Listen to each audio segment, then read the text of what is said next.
এবারও নির্ধারিত দরে কোরবানির গরুর কাঁচা চামড়া বিক্রি হলো না। এ নিয়ে পাল্টাপাল্টি অভিযোগ দুই পক্ষের।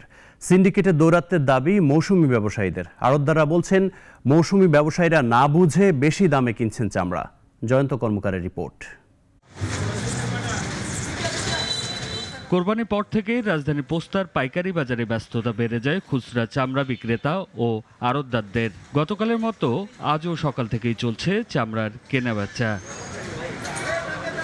তবে মৌসুমি ব্যবসায়ীদের অভিযোগ, কাঙ্ক্ষিত দাম পাচ্ছেন না তারা। চামড়া আমরা বিক্রি করতে পারি না ন্যায্য মূল্যে, বুঝলেন? কারণ হলো চামড়ার বাজার খারাপ, নিতেছে না পাইকাররা। আমরা যে চামড়া যে প্রকৃত দাম এটা পাচ্ছি না। ব্যবসাটা মনে করেন সরকারের গুরুত্ব দেয় নাই, তাই চামড়া একটা সিন্ডিকেট হওয়ার মানুষ আমার চামড়া যেখানে ঝোঁক নাই। তবে ভিন্ন দাবি আড়তদার ও পাইকারি ব্যবসায়ীদের। এবার চামড়ার দাম আগের তুলনায় অনেক বেশি, সেজন্য সরকার নির্ধারিত দামের চেয়ে বেশি দামে চামড়া কিনছেন তারা। আগে তো আরো চামড়া মাঝখানে মানে 2-3 বছর আগে চামড়া দাম আরো কমে গেছিল, 400-500 টাকা চামড়া কিনছি। মৌসুমি ব্যবসায়ী ওরা ব্যবসায়ী না, তো ওরা একটা সত্য কথা বলে না, বুঝলেন না? ওরা আমার গায়ে বলে কি ওখানে 1000 দাম দিচ্ছে, আপনি আমার 800 দাম দিচ্ছেন।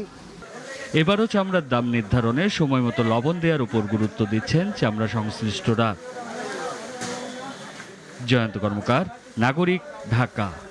ওয়ালটন ফ্রিজ কিনে অনেকের মতো আপনিও হয়ে যেতে পারেন মিলেনিয়াল। সেরা পণ্যের সেরা অফার।